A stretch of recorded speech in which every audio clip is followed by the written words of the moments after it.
Dear students, following question is a 1 mark question of test series 3 from topic of simple stresses and strain from chapter of mechanics of material. In this question, it is said that for a bar of uniform strength under action of its own self weight, the area of cross section at any distance y from base area A, how it varies with change in y. Now, first of all, let's talk about what is the meaning of this bar of uniform strength.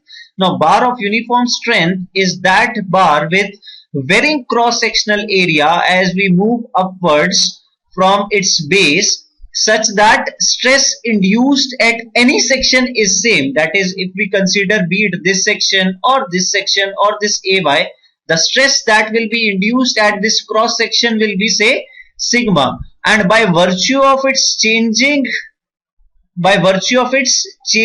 area, it is able to accommodate increased stresses. Because let us say if we talk about this level, the stresses because of downward weight will be acting only because of this portion.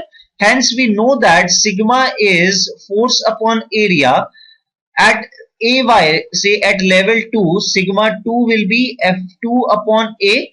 Definitely at this level more of load will be acting in downward direction. Hence F2 is greater than F1.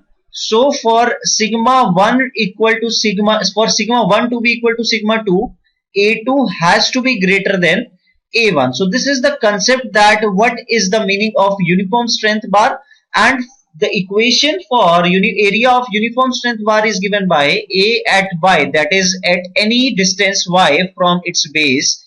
Area is given by A1 into e raised to power wy, where w is unit weight of the material under consideration, y is the distance moved from base of this bar of uniform strength, and sigma is the stress induced at any level. Now we can see that area is increasing exponentially with increase in y from base towards support.